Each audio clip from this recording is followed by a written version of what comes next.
everybody. Welcome back to the House of L. This is our episode for the Peacemaker Season 2 episode, Back to the Suture. I'm Derek. I'm drinking water. And you're drinking. That's good. That's fine. That's fine. Because I was about to lament. I was like, as you know me, as an avid Back to the Future fan, trying to say something that is in opposition to that was very difficult for me, and I did flub it the first time. Well, you had a drink, and then it was like, that's a good idea. I should grab one. And I thought I could finish quickly enough to say that my name is William, and I was unable to do that. So we're off to a roaring start. We're off to a roaring start, and I all my years up improv, I was supposed to be watching you for the takeoff, and I didn't. So that was on me. That was on me. But you know what? We're doing it live. This is the 5th episode of Season 2 of Peacemaker. This is the last one we got to see in advance, and even still we did not record in advance because life. And the next 3 we're going to be watching. I don't know why my Superman Alexa just decided to come to life, but it did over there. Hi. It's waving at me. Have I shown you this? Have you seen this? Nobody at home can see I think this. I saw look at that little guy. Yeah. I saw a TikTok video that I think the account posted. It's nice. I only use it for Superman related things, which is that's fun. Dumb, but no, it's not. I'm kidding. This is the last one we got to see in advance. We will be playing catch up along with you guys for episodes 6, 7, and 8, which again, Gunn calls some of his favorite things he's ever done. And right at the time of this recording, Mr. Goodman, we just got a drop from Mr. Gunn himself on the interwebs. New draft of Man of Tomorrow with a particular image of the human brain on it, or sort of a lay flat of an x-ray of a human skull, and certainly seems to indicate that I think we're going to get Brainiac, and we might be getting him sooner rather than later, given the fact that we had that Fears the Mind Killer trailer. We didn't image. Marketing, and I don't think we had that when we recorded for the 4th one, so if anybody hasn't seen that, enlighten them as to what that's about, because that is very interesting. So obviously it's a nod towards the image is it's kind of that 80s hair metal font that we've kind of come to know and love and associate with Chris in Peacemaker, but it's an image of one of his helmets, and it says "Fear isn't the mind killer," and then in bright red ink it says "I am," and it's Chris's helmet with a bunch of tubes kind of wrapped around it or going into it. And the implication there, obviously, I think is Brainiac. You're talking about the mind that paired with the image that Gunn shared, combined with the understanding that, look, this needs to be a threat so existential that it has to bring together both Lex and Superman together to defeat it. That certainly lends itself towards an understanding of something along the lines of a Brainiac. Now, I think how that relates to Peacemaker is what we're seeing in the Pocket Dimension, is that ostensibly a bottle city in some capacity. I think that is kind of what I'm curious to know about if I'm thinking about how this show might end up setting up Man of Tomorrow, because that's something that Gunn has continued to stress, is that this is now Peacemaker's now a direct setup to what we're going to see in some ways in Man of Tomorrow. How does that kind of come together? Do they find a bottle city? And part of this is Brainiac ruling over this alternate dimension where Chris is now headed towards. I think the possibilities are seemingly endless, but I do think there's enough there to indicate that this is the larger threat that we're going to see everyone team up against, and would be, certainly the silver screen debut of a much beloved Superman villain. I think back to 2006 and everybody clamoring for Brainiac to be the cliffhanger of Superman Returns. I think of back to 2013 and everybody clamoring for the end of Man of Steel to be Brainiac. I remember back this summer to everybody thinking, okay, well, we'll finally get Brainiac this time around. How hilarious would it be if the initial setup for Brainiac was actually in Peacemaker Season 2 and not on the big screen for Superman? I mean, they'll have to. I'm sure we might get, an image of him sitting in a chair that could easily be replicated at the start of Man of Tomorrow, if that's what people wanted to know. Again, like we've spoken about on the show, we have to the same four quadrant audience that's watched Superman is not necessarily watching an R-rated Mhm. Peacemaker HBO television show, so there will be some hand-holding and some introduction that they'll already have to do to him, but yeah, to your point, that would be what a way for Peacemaker to end, is to introduce this long-term, long-time Superman foe, but we'll see. I don't know, it's interesting. To your point about still no continued access, my editor at GQ, Alex Papademos, did a wonderful interview with Cena that I would recommend folks go and read, but he made a comment to Cena where he was like, "I have never been as stonewalled as hard in my life as I am here as it relates to getting screeners." He said, "I have been told firmly no multiple times." So it's truly nobody's getting in. I've had shows before, and I'm sure you've been the same way in your coverage on things. I've obviously not gotten the finale before. I've not gotten the penultimate before. The 3 leading up to the end is quite interesting. Yeah, I mean, I could go into intense detail about what I have or haven't gotten access to. You know, my favorite thing is when I was covering Better Call Saul, which I truly love that show. But Mhm. AMC telling me in particular that, I was not receiving final coverage, and yet folks at the New York Times and Rolling Stone immediately had recaps up after the end of each one of those episodes, including the finale.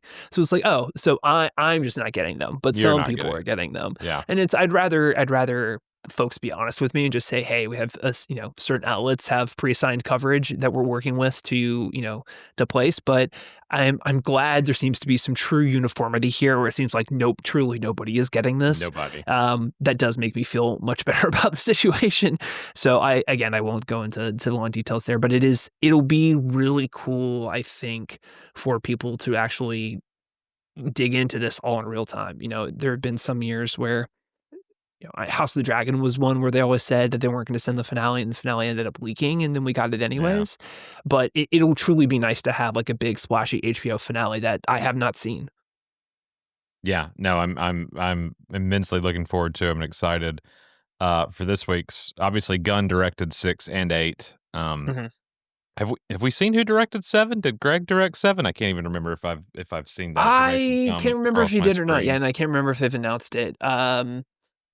So yeah, I'm not sure, but it'll be nice to have Gunn back in the director's chair for these. Absolutely. So looking forward to that. Obviously, coming off the heels moments ago of dropping that cover page for his latest draft of Man of Tomorrow, a lot we could pick apart from that. I don't really even want to. It's what I told our buddy Luke, the Geek of Steel. We're sharing the image back and forth a minute ago, and I said, "I'm tired, Grandpa. Like we just came off this whole summer of Superman, and I feel like I went nonstop on every bit of it. And now I want a breather for a minute, but I haven't I had just one. love And kind I of just how ceremonious this all is, right? Like that is one of the yeah cool things I think about Gunn being the one behind the wheel here is that if he wants to make some news, he has the authority to go and do that. It's kind of refreshing. I know Marvel has their big pomp and circumstance, and I think that has worked really well for them. They've dominated Hall H for years and years and years by doing that. But there's something kind of fun about Gunn just deciding, oh, I don't know, on a Wednesday at noon or a Monday at noon in this very particular instance, we're gonna break some news and have yeah fun doing it. It's kind of cool to be the master and commander in that regard. yeah. Just texting Jim Lee, hey, can you work me up a image of Superman and Lex with him holding a screwdriver? I want to post Yeah. something. I would love to see he and Saffron's texts back and forth because I know he's often said it's like the only one standing in my way more often than not, other than myself, is Peter. Yeah. And with what I do and do not say, and Peter's often like begrudging some of it. So, but as we the train has to start rolling out of the station a little bit because we're coming to the end of Peacemaker. Mhm. 3 weeks, Supergirl's I on the can't believe it. horizon. 3 weeks left. Yeah, Supergirl on the horizon. Happy birthday to Supergirl, by the way. September 22nd is the birthday of Supergirl, Look and at that. first day of autumn, and Man of Tomorrow starts shooting in April, May of next year. So the DCU is chugging right along. You don't think we're Yeah, getting a Supergirl trailer today? That could have been fun. that would be fun. No, I don't think today. When would we? What's on the horizon for Warner that's tentpole enough that I would think we would be getting a trailer in front of? I can't even think that far I mean, one out. show after another comes out on Friday, but I don't know if there's enough kind of crossover between those 2 projects for it to warrant that in And I'm thinking, what, particular. Superman's teaser was December and it came out in July, so There's gotta May. be some big Warner Brothers movie coming out this winter that I can't think of that it'll be attached to. I mean, Way of Water is Disney, and that will be a big 4 quadrant maybe that they just decide to tack it onto, but I'm sure there's a big Warner Brothers movie this winter. I can't think of it off the top of my head right I now. can't either. And as soon as I think of it, I'm gonna go, "Oh, yeah, Of course, yeah. that's what it is," but the studios being what they are the past couple of weeks, Who knows? By I the time December rolls around, Netflix might own Warner Brothers at that oh point my anyways. god, I don't even wanna discuss. Did you see John Oliver last night? Not yet, no. It's fantastic setup of how different his situation is versus Jimmy Kimmel's, and you having to answer into the studio and the networks and the broadcasters with like Sinclair and Nexstar owning all the affiliates, and how that's not something he ever has to worry about. Smash cut to news reports of Netflix and Paramount Skydance are looking to buy Porter Brothers, and just an expletive filled rant Yeah. from him throwing papers after that. So it was fantastic. But yeah, who knows? Weird, wild times we live in right now.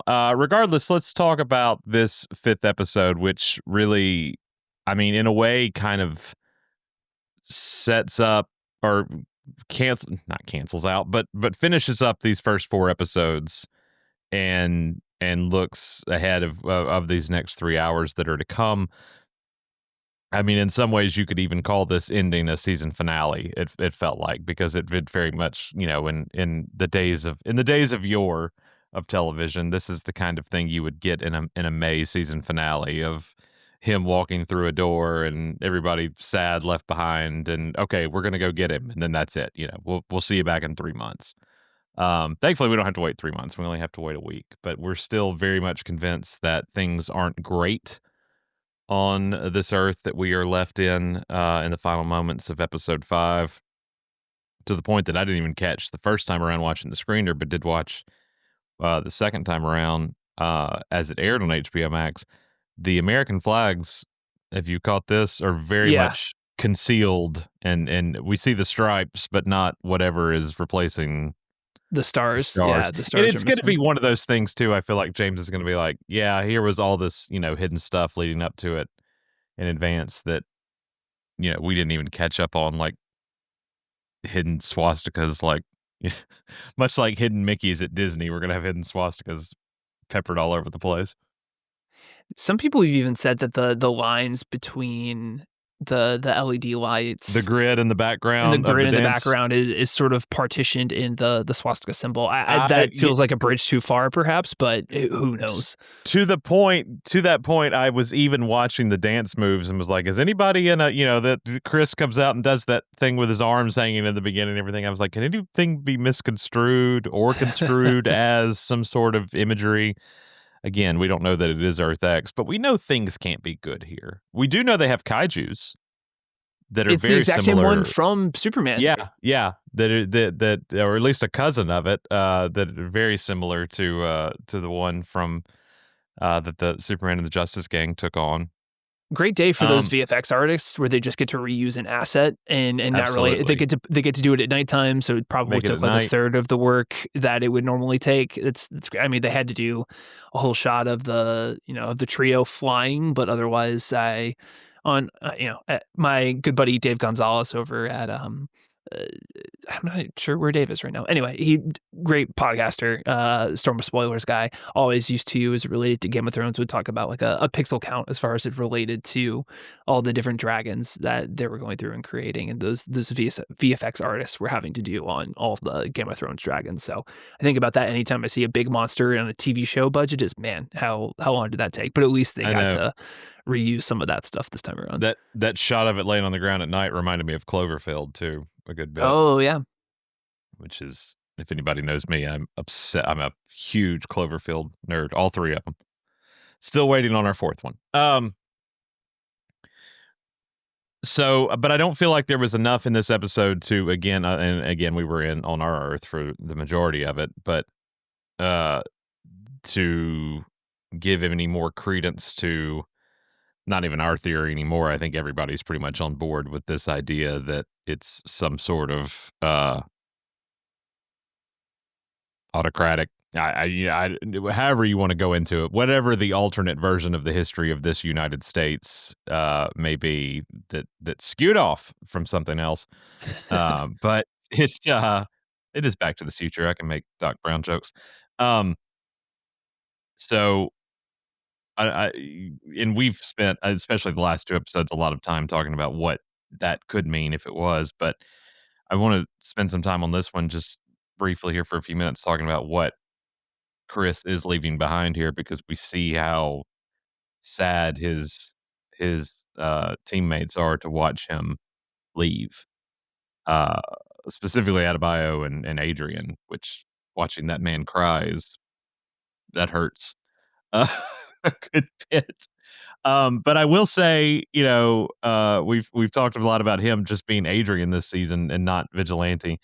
Thankfully, did get to see the trailer for the next episode, and he is full Vigilante costume throughout that entire trailer. I So we think know it's that's because coming. it'll be helpful to use that to determine who is the real Adrian versus who is not the real Adrian once we get across the Hmm. door. That'll be a handy way of noticing that. Uh, yeah, I think it's interesting that Adrian is a character who I think has stayed relatively static throughout the entire series. I know season 1, the inputs and outputs of that are a little less valuable depending upon how you view that within the larger DCU canon, but Yeah. I think it's important to know that he has stayed relatively consistent throughout, and to see him have a big emotional reaction like this is a really nice wrinkle for that character. I'm not sure how much that will continue to shift based upon the adventures that he's going to have and the rest of the crew are going to have in Earth X. But, I do think it is interesting to see him begin to maybe shift towards that change in some form or fashion.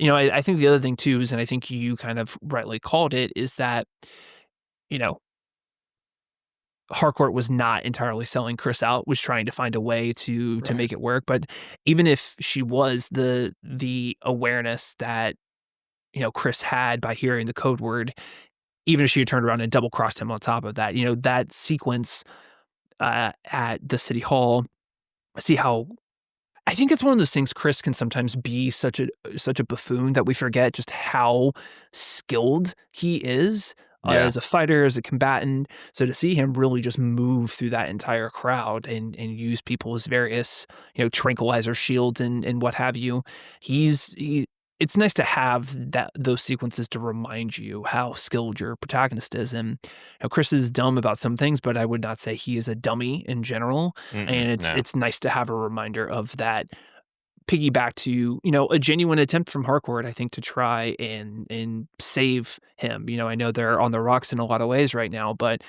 it's a nice reminder that there is this version of Harcourt does have some level of care for him.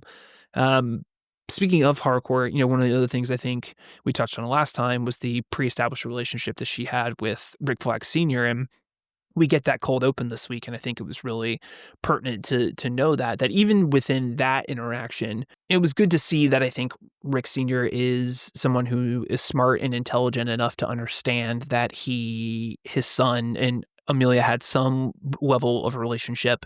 He maybe wasn't entirely privy to all the details of it, but either from Junior in passing mention, or even just having enough understanding as to how his son works, that they had a relationship. It was nice to get a little bit more insight into how Rick functions. We've seen some of that in Creature Commandos a little bit, but he's very skills. So I don't know. It's Mhm. a nice reminder in an episode, I think, that is largely it's a little bit about, to your point, it's a finale-esque vibes, right? And there's a little bit of falling action here as we move on to the next thing, but it is really it's nice to get these little character flourishes on top of all the other details that we're seeing as we begin this final stage in the narrative. Yes, and we do get to finally see Rick and Chris come together. My God, that knee to the face was way harsher than I remembered it being on my phone watching the first time. As they intend for you to watch it. Um, but that was he just released a higher res image because apparently that was too small, the cover image for. So uh did he repost it? he reposted it. See, I just find myself staring at it, and I don't need to do that because that's just way there's just way too much thought process going on there. Um, no, that knee that Chris took to the head. Insane, crazy, just Steve did post that was. I saw somebody post, it was like, of all the years of Cena wrestling, that's one of the harshest moves I've ever seen him take to the face. And I think Steve Adju actually posted that is a dummy. There is a quick cut there, and that is obviously because that would paralyze a man. I would think that was so rough, but what an excellent, well done cut at the same time, because it straight up looks like Cena is taking the full force of that against the wall in the interrogation room. it's also just, again, it proves, Senior is someone who has gone up against the Creature Commandos in some form or fashion, right? And having a level of understanding for people who didn't watch that show to now turn around and watch Peacemaker to get an understanding of his prowess and his skill set, that is certainly a brutally effective way to communicate that in one swift fashion. We also get Cena and Flurry meeting for the first time. Or Cena, Chris. It's still John Cena, either way. And him calling him Shaft. I liked that. And their whole repartee there in the park. Again, like you said, he's no dummy. I mean, obviously using the park as a shield, as a bulletproof vest, worked ultimately well for him. But then Harcourt, seeing the writing on the wall of what was about to come with the fifth hour reveal that Sasha Bordeaux is actually a cyborg, Hmm. and not just a regular everyday agent. A literal fifth Uh, hour reveal, a by the literal way. fifth hour reveal, yeah. And about to take him out when Harcourt intervenes and gets him arrested instead and brought into Argus. Um, but ultimately, with Economos and everybody gets him released. I just love that Economos can piss everybody off, but still maintains his job completely. Like he's just the foil for everybody at Argus, but at the same time, they're just like, Economos. He's one of those guys where I think at a certain point, like, I don't know. I've come across in my professional career a lot of computer tech guys who are generally, I would say, don't always have the sunniest of dispositions and yet are exceedingly well at their job, are very good at their job and have stick around despite the fact that they have less than stellar personalities. So that Yeah. tracks to me as a guy who, is maybe a bit of a doofus, but then also has plenty of opportunities to continue working and moving forward because his skill set is just so valuable and so pertinent and important. Um, yeah, I mean, this is the Sasha inner or revelation. It's one of those things. I don't know a ton about that character other than, I know at one point she was a bodyguard for Bruce Wayne. So the Yeah. cyborg reveal was a bit of a surprise to me. I thought that was a cool wrinkle for this. And obviously, the sort of budding romance that she and Senior are fashioning together, whether or not she's using him or he's using her, however that may end up unfolding, but also squares with the fact that, again, Senior's a bit of a ladies' man. That's a big part of Creature Commandos is him trying to resist engaging with the princess Hmm.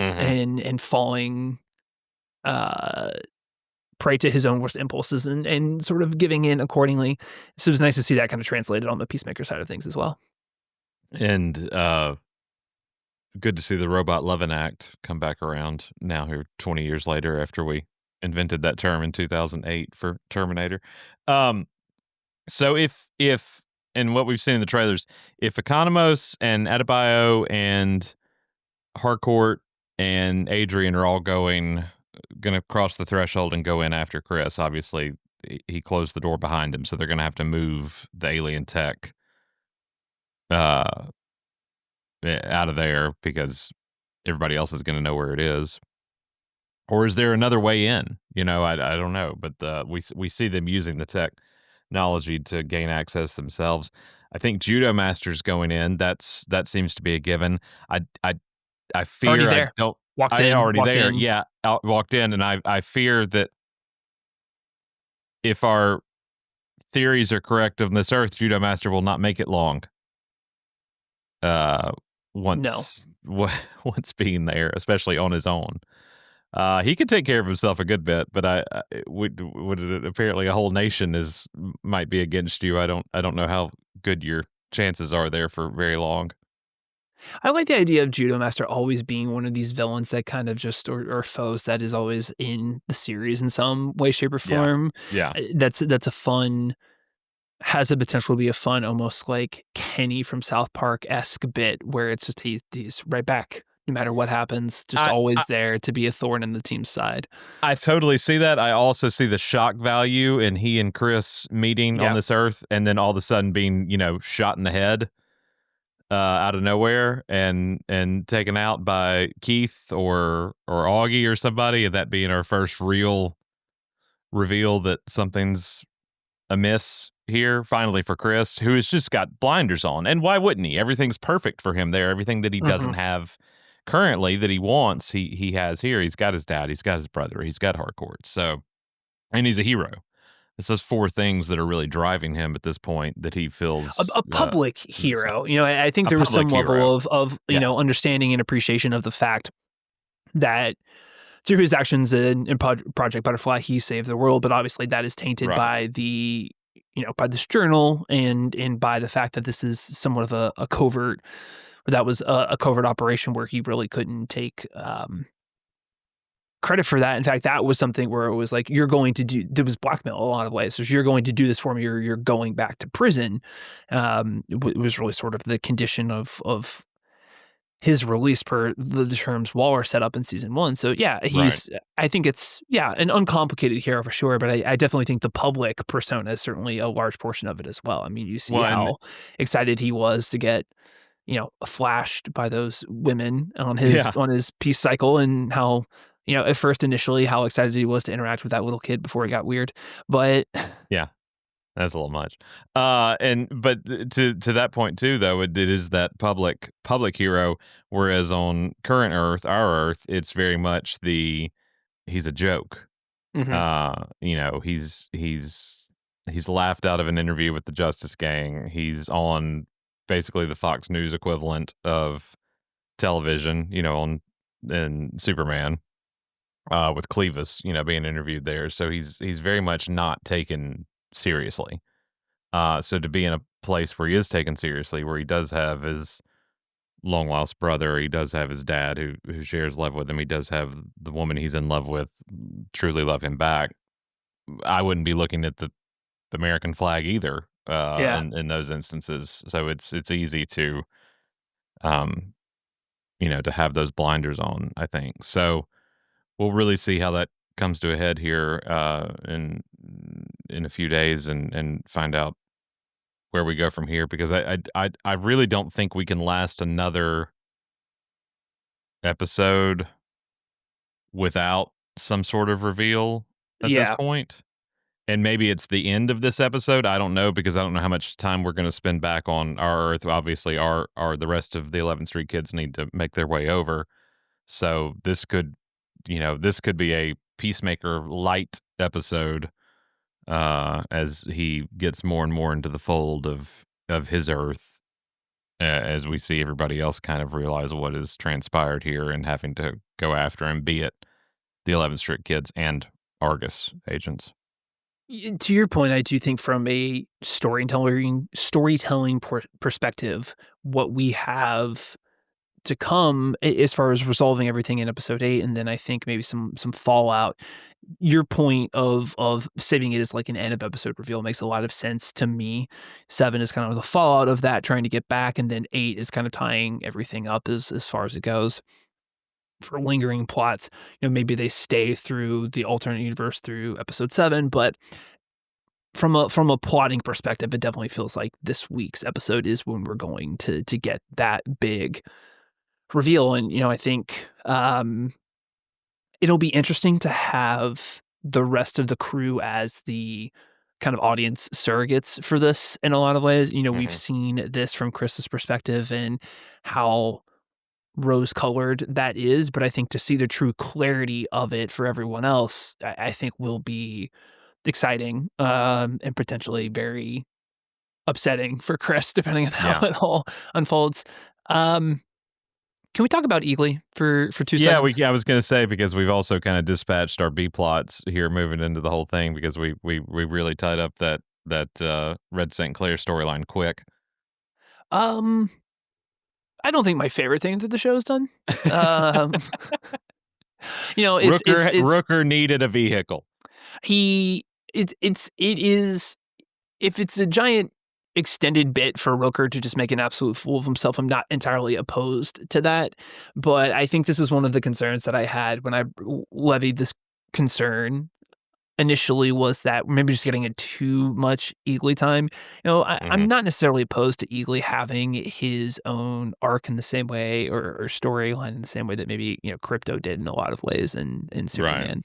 But it just felt like, and I don't even know what I would necessarily like replace that storyline with, or not even necessarily saying that it should be replaced, but I just felt like maybe the batting average there was a little higher than I would have personally preferred.